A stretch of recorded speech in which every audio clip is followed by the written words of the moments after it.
जयपुर देश का पहला प्लांट सिटी है जिसकी स्थापना महाराजा सवाई जय सिंह ने 18 नवंबर 1727 में की थी। जयपुर शहर को अगर आसमान से देखें तो यह शतरंज के चौपड़ की तरह नजर आता है। वास्तुविद विद्याधर ने जयपुर को 9 ग्रहों के आधार पर 9 भागों में बांटा था, जिन्हें चौकड़ियों का नाम दिया गया। हम कह सकते हैं कि जिस तरह आधुनिक नगरों में सेक्टर होते हैं, वैसे ही जयपुर की ये 9 चौकड़ियां हैं।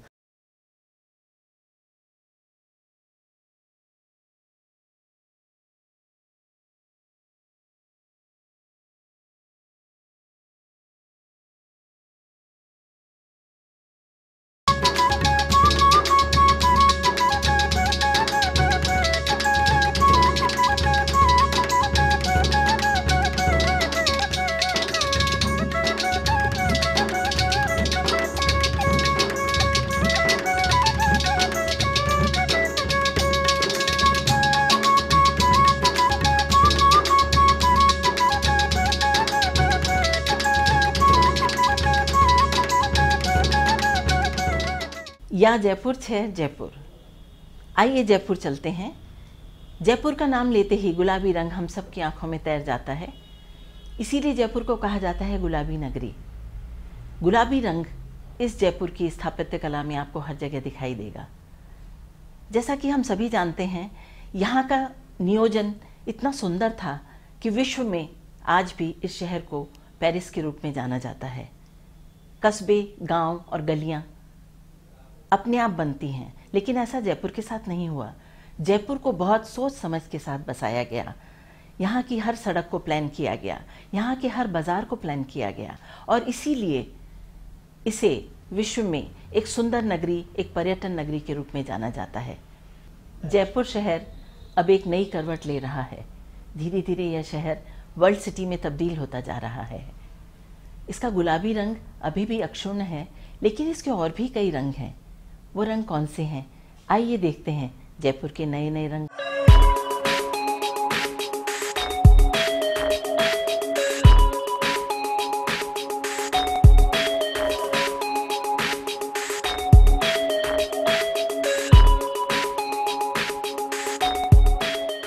महाराजा सवाई जयसिंह द्वितीय द्वारा स्थापित जयपुर शहर की नींव 18 नवंबर 1727 को रखी गई थी। जयसिंह के सपनों के शहर का खाका वास्तु और शिल्प शास्त्री बंगाली ब्राह्मण विद्याधर चक्रवर्ती ने तैयार किया, और पूरे विधि विधान से नींव का पत्थर उस जगह रखा गया जहां जयपुर शहर का प्रवेश द्वार गंगापोल है। नींव रखते समय शहर का नाम जयनगर रखा गया, जो बाद में जयपुर के नाम से प्रसिद्ध हुआ।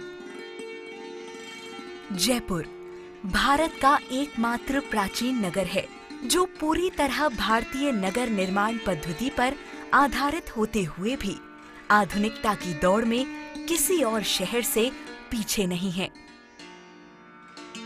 जयपुर के संस्थापक राजा सवाई जयसिंह खुद ज्योतिष और ज्यामिति गणित सहित नक्षत्र विज्ञान के प्रकांड पंडित थे। इसलिए जयपुर नगर के निर्माण में इन विज्ञानों के सिद्धांतों को आधार बनाया गया। यही कारण है कि इतने सालों बाद भी जयपुर का वास्तुशिल्प विश्व आकर्षण का केंद्र बना हुआ है। जयपुर की स्थापना के दौरान वास्तु और ज्योतिष के आधार पर जयपुर नगर को 9 चौकड़ियों में बांटा गया। हर चौकड़ी एक दूसरे से सीधी और समानांतर सड़क से जोड़ी गई। जयपुर की सुरक्षा के लिए चारों तरफ 9 फुट चौड़ा और 20 फुट ऊंचा परकोटा बनाया गया, और नगर में प्रवेश के लिए 7 प्रमुख द्वार बनाए गए। सभी प्रवेश द्वार एक नाप, एक आकार और एक ही आकृति लिए हुए हैं। जयपुर नगर की पूर्व दिशा के प्रवेश द्वार को सूरजपोल, तो पश्चिम दिशा के प्रवेश द्वार को चांदपोल नाम दिया गया। दोनों द्वारों के बीच करीब 3.25 किलोमीटर लंबी और 110 फुट चौड़ी मुख्य सड़क बनाई गई। ये सड़क आज भी आज के बढ़े हुए यातायात और वाहनों के दबाव को सहने की क्षमता रखती है। ऐसा लगता है कि राजा जय सिंह ने नगर स्थापना के समय आने वाले 300 साल के हालातों का आंकलन उसी समय कर लिया था।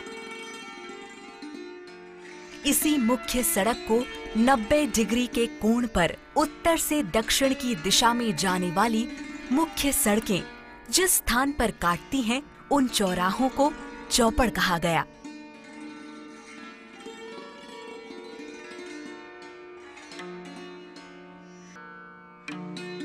जयपुर का निर्माण नवग्रहों के आधार पर किया गया है और इसमें 9 अंक को प्राथमिकता दी गई। जयपुर नगर की 9 चौकड़ियों में से हर चौकड़ी का निर्माण 18 बीघा क्षेत्र में किया गया।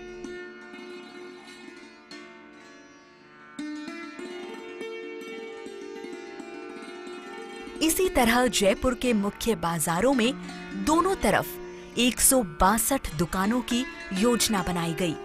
162 को जोड़ने पर भी 9 का अंक ही आता है। बाजारों के दोनों सिरों पर चौपड़, चौपड़ के पास कटले और प्रवेश द्वारों के पास मंडियां बनाई गईं, ताकि बाहर से आने वाले व्यापारियों को किसी परेशानी का सामना नहीं करना पड़े। दिलीप जी, सबसे पहले तो हम आपसे ये जानना चाहेंगे कि जयपुर जो कि एक ऐतिहासिक शहर है, गुलाबी नगर के नाम से जाना जाता है, इस शहर की जो बसावट है वो किस तरह हुई? इस शहर की खास चीजें क्या हैं जिन्हें आप इतने वर्षों से देख रहे हैं? आप चाहे किसी भी गली में, किसी बाजार मेन मार्केट में चले जाएं और आप अगर किसी गली में घुसे तो आपको मेन मार्केट आना है तो आप किसी गली में भी घुस करके आप मेन मार्केट में आ सकते हैं। इस तरह से जयपुर की बसावट थी। यहाँ की दुकानें, यहाँ के बाजार, यहाँ की रहन सहन, यहाँ का खान पान इतना मशहूर था कि बाहर से जितना भी पर्यटक आता था वो जयपुर की बसावट को देख करके, जयपुर के खान पान को देख करके, यहाँ की विरासत को देख करके धन्य होता था कि जयपुर के लोग और जयपुर के कलाकार कला एवं संस्कृति में कितने मशहूर थे, कितने लोग थे। अभी हम लेते हैं एक छोटा सा ब्रेक, उसके बाद फिर हम हाजिर होते हैं इस छायाचित्र के साथ।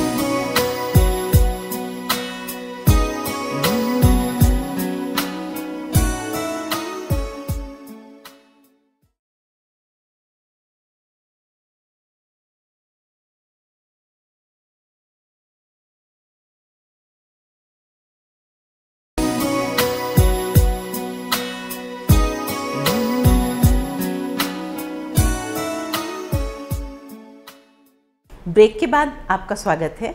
आइए ले चलते हैं आपको जयपुर की सुंदर वादियों में। जयपुर नगर निर्माण के समय 7 प्रवेश द्वार बनाए गए थे। पूर्व दिशा में सूरज पोल, पश्चिम दिशा में चांद पोल, उत्तर दिशा में जोरावर सिंह गेट या ध्रुव पोल और गंगा पोल, दक्षिण दिशा में घाट गेट या शिव पोल, सांगानेरी गेट या राम पोल और अजमेरी गेट या किशन पोल ही थे। लेकिन बाद में न्यू गेट, सिंह द्वार, 4 दरवाजा और सम्राट गेट का निर्माण आवागमन की सुविधाओं को ध्यान में रखकर किया गया। 7 नगर प्रवेश द्वारों के रात को बंद हो जाने पर पूरा शहर बंद हो जाता और सुबह तोप गर्जना के साथ इन दरवाजों के खुलने पर शहर की गतिविधियां भी शुरू हो जाती थीं। राजा जय सिंह ने फलित ज्योतिष परंपरा में कई नए कीर्तिमान स्थापित किए। जयपुर सहित दिल्ली, वाराणसी, मथुरा और उज्जैन में वेधशालाएं बनाई, जो आज भी जंतर मंतर के नाम से प्रसिद्ध हैं। ये वेधशालाएं आज भी विशालतम युद्ध यंत्र रचनाएं मानी जा रही हैं। सन 1734 में बनी जयपुर की वेधशाला जंतर मंतर में बने सम्राट यंत्र की सूर्य घड़ी में घंटे, मिनट और पल की सटीक गणना आज भी की जाती है और मानसून की सटीक भविष्यवाणी के लिए ज्योतिष पंडित इसी यंत्र की सीढ़ियों पर चढ़कर वायु परीक्षण हर साल करते हैं। जयपुर निर्माण के दौरान राजा जयसिंह ने जहां जयपुर को आकर्षक बनाने में कोई कसर नहीं छोड़ी, वहीं अपने निवास चंद्र महल में अपने आराध्य श्री गोविंद देव जी को भी स्थापित कर जयपुर नगर को एक धार्मिक नगर के रूप में स्थापित किया। राजा जयसिंह की इसी परंपरा को निभाते हुए उनके वंशजों ने भी कई मंदिरों के निर्माण में अपना योगदान दिया और जयपुर को छोटी काशी या मंदिरों की नगरी का रूप दिया।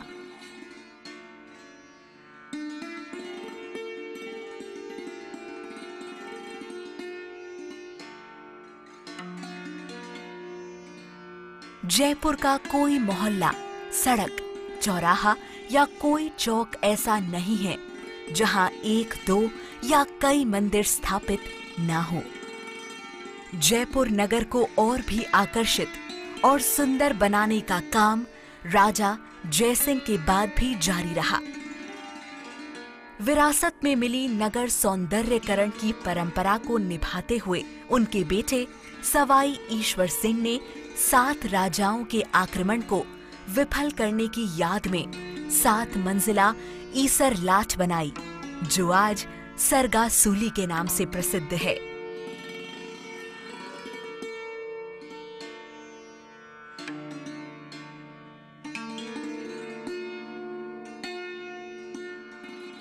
ईश्वर सिंह के बाद जयपुर की राजगद्दी पर बैठे सवाई माधव सिंह के बेटे सवाई प्रताप सिंह ने जयपुर को सुंदर बनाने के लिए कई निर्माण कराए। उनमें हवा महल प्रमुख है। सन 1799 में सवाई प्रताप सिंह ने इसका निर्माण कराया और इसके सामने का भाग एक चौड़ी 5 मंजिला दीवार के रूप में कराया। पिरामिड के आकार की यही दीवार पर्यटकों के आकर्षण का केंद्र है। इस दीवार में बनी छोटी छोटी खिड़कियों और जाली झरोकों से महल में आती हवा के कारण ही इसे हवा महल नाम दिया गया। जयपुर शहर के ऑक्सीजन टैंक के नाम से मशहूर रामनिवास बाग का निर्माण राजा सवाई राम सिंह ने अपने शासनकाल के दौरान सन 1867 में कराया। राजा राम सिंह ने इसी बाग में 1876 में अल्बर्ट हॉल का निर्माण कर बाग की खूबसूरती और भी बढ़ा दी। शिक्षाविद और कला के मर्मज्ञ सवाई राम सिंह ने जयपुर में कई कॉलेजों की स्थापना की, जिनमें महाराजा कॉलेज, महारानी college, Maharaja Sanskrit college, school of arts और मेडिकल कॉलेज प्रमुख हैं। यही नहीं, नाट्य कला को बढ़ावा देने के लिए जयपुर में पहला नाटक घर राम प्रकाश खोला गया, जिसे बाद में एक छवि गृह का रूप दिया गया। मनोरंजन के लिए एल्बर्ट हॉल के आसपास जू की भी स्थापना की गई। ये वही सवाई राजा राम सिंह थे जिन्होंने जयपुर को गुलाबी रंग देकर जयपुर की पहचान पिंक सिटी के रूप में दी है। अभी हम लेते हैं एक छोटा सा ब्रेक, उसके बाद फिर हम हाजिर होते हैं इस छायाचित्र के साथ।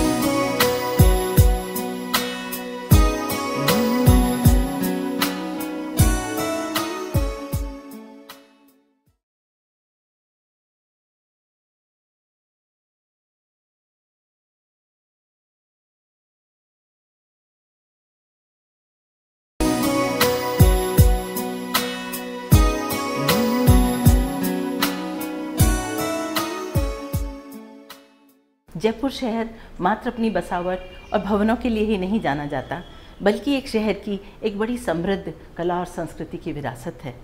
और यही कारण है कि यह शहर हम सबको बहुत आकर्षित करता है। आइए देखते हैं इसकी एक वानगी। जयपुर निर्माण के दौरान राजा सवाई जयसिंह ने साहित्य और कला को एक नई पहचान देने के उद्देश्य से दूर दराज के इलाकों से कलाकारों को जयपुर बुलाया और सम्मानजनक पद देकर उन्हें जयपुर में बसाया।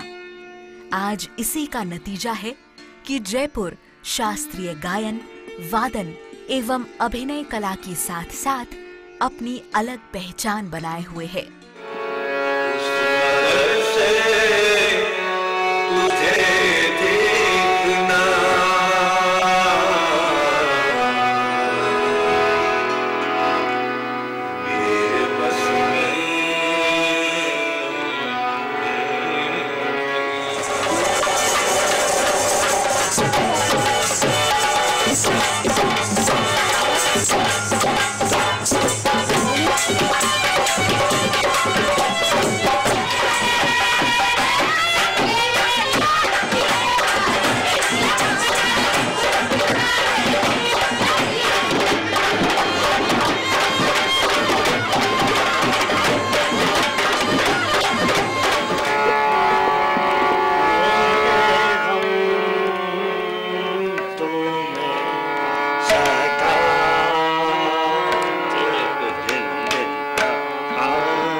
काया झूठी माया देने काये मोह वेग छूटे मोह न अखंड तो अखंड आसन बांधे अब तो मन में आई हुई तुझको भी चलेगी माये। जयपुर तमाशा जो कि एक लोक नाट्य है, ये तमाशा शैली जयपुर की कोई विशिष्ट शैली है या जयपुर के अलावा भी कहीं पर ये होता है तमाशा? और ये तमाशा जो है इसकी खासियत क्या है, ये जयपुर में कब से हो रहा है, कैसे करते हैं इसे?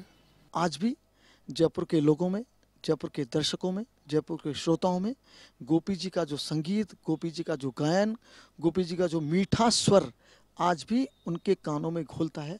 वो तमाशा जयपुर की तमाशा शैली को गोपी जी ने बहुत बढ़ाया आगे।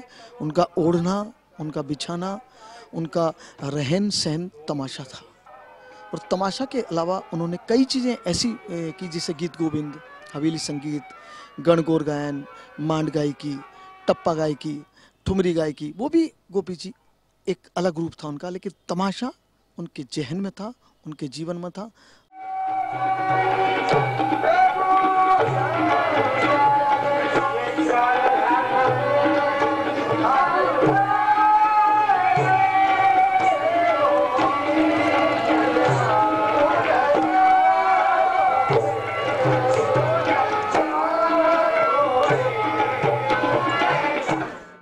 इसी परंपरा को निभाते हुए आधुनिक जयपुर में रविंद्र मंच, जवाहर कला केंद्र जैसे कई केंद्र स्थापित किए गए हैं।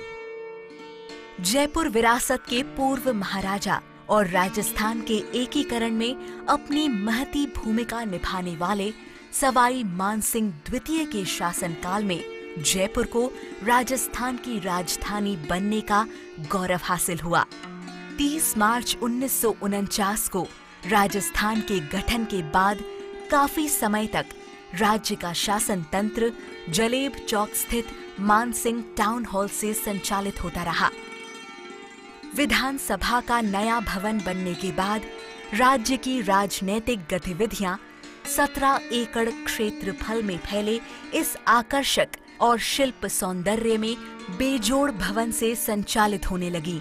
विधानसभा का ये नया भवन वास्तुशिल्प का एक नायाब नमूना है। रियासतकालीन जयपुर की विकास यात्रा तो उस समय ही शुरू हो गई थी जब जयपुर राजस्थान की राजधानी भी नहीं बना था। तत्कालीन जयपुर रियासत के प्रधानमंत्री मिर्जा इस्माइल के समय में जयपुर ने अपनी परकोटे की सीमा को तोड़ते हुए बाहर कदम रखा और एक नई सड़क मिर्जा इस्माइल रोड के रूप में जयपुर को मिली। इसके बाद इस विकास यात्रा में जयपुर के कदम नहीं थके और आज जयपुर 450 वर्ग मीटर से भी ज्यादा क्षेत्र में अपने पांव पसार चुका है। पुरानी चारदीवारी से घिरा यह शहर पहले MI रोड तक ही सीमित था। इस शहर ने मिर्जा इस्माइल का नाम इतिहास में दर्ज कराया है। अब धीरे धीरे यह शहर अपने पुराने निशानों को छोड़ते हुए बहुत तेजी से आगे बढ़ रहा है। यह शहर बेताब है उन शहरों की लिस्ट में अपना नाम दर्ज कराने के लिए जो जाने जाते हैं अपने पर्यटन के लिए और अपने इतिहास के लिए, अपने स्थापत्य के लिए। आखिर ऐसा क्यों न हो?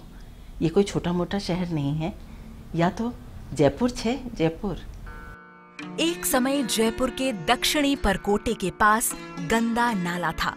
आज उस नाले पर बने इंदिरा बाजार, नेहरू बाजार, बापू बाजार और संजय बाजार जयपुर की व्यापारिक गतिविधियों के प्रमुख केंद्र बन चुके हैं। जयपुर को आसपास के कस्बों और शहरों को जोड़ने वाले मार्गों जैसे Tonk road, Ajmer road, Sikar road, Agra road पर बनी कॉलोनियां, मार्केट और मॉल कॉम्प्लेक्सेस ने आधुनिक जयपुर के रूप में शहर को नई पहचान दी है।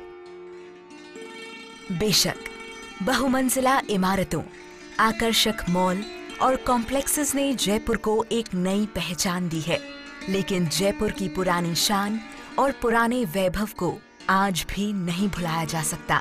जयपुर घराना जिसे कहना चाहिए ध्रुपद का, वो किस तरह पनपा, किस तरह बड़ा हुआ, किस तरह पल्लवित हुआ, आज उसकी क्या स्थिति है। राम सिंह जी के राज्य में ही ध्रुपद का जो घराना है शुरू हुआ। 36 कारखाने हमारे थे, उसमें से एक गुणीजन खाना, उसमें ही ध्रुपद का घराना जो है वो बहराम खान साहब का नाम मैंने बताया ही था।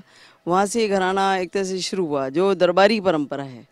और मंदिरों में भी यहाँ काफ़ी जगह पर ध्रुपद की जो अष्टयाम सेवा है वो भी, तो 2 परंपराएं ध्रुपद की यहाँ राजस्थान में चली हैं। जयपुर के साथ क्योंकि महाराजा थे वो कला के बहुत मर्मज्ञ थे, यहाँ 36 कारखाने भी रहे, गुणीजन खाना जिसे कहा जाता है। वहाँ पर कई ध्रुपदाचार्यों को उन्होंने संरक्षण भी दिया। जयपुर के सिर पर एक मुकुट की तरह सजा नाहरगढ़ का किला और इसमें बने रानियों के महलों का आकर्षण विदेश तक में अपना रंग जमा चुका है। यही नहीं, आमेर के महल, जयगढ़ किला और इसमें रखी विश्व की सबसे बड़ी तोप जयबाण से जयपुर की पहचान को कभी अलग नहीं किया जा सकता। जयपुर वो शहर है जिसने प्राचीन लोक परंपराओं और विरासत में मिले खान पान के स्वाद को आज भी बरकरार रखा है। हर त्योहार को धूमधाम से मनाना जहां जयपुर की एक परंपरा रही है, वहीं हर त्योहार की पहचान उस त्योहार पर बनने वाले खास पकवान की महक लिए हैं। फीणी, दूध, पनीर के घेवर, रबड़ी और तरह तरह की खोए की मिठाइयों की धूम विदेशों तक में मची हुई है। कल तक गुलाबी नगरी, पर्यटन नगरी, धर्म नगरी, ऐतिहासिक नगरी या रत्न नगरी की पहचान बना चुका जयपुर आज वाईफाई शहर के रूप में अपनी नई पहचान बना रहा है। शहर के रहन सहन और खान पान की आदतें बदल गई हैं। फ्लैट संस्कृति तेजी से विकसित हो रही है। वर्ल्ड क्लास सिटी बनने की होड़ में जयपुर में मेट्रो रेल, BRTS कॉरिडोर और फ्लाईओवरों के निर्माण कार्य प्रगति पर हैं। इन निर्माणों के बाद इसमें कोई शक नहीं कि जयपुर फिर अपनी एक नई विकास गाथा लिखेगा। यहाँ पे पूरा सिटी एरिया है, लाइक हवा महल, जंतर मंतर और बहुत सारे स्पॉट्स हैं। तो जो परकोटे के अंदर आता है वो पर्यटन स्थल आते हैं, सारे टूरिस्ट वगैरह सारे यहीं पे आते हैं। तो ये बहुत अट्रैक्ट करता है जब हम लोग देखते हैं बुक्स वगैरह में।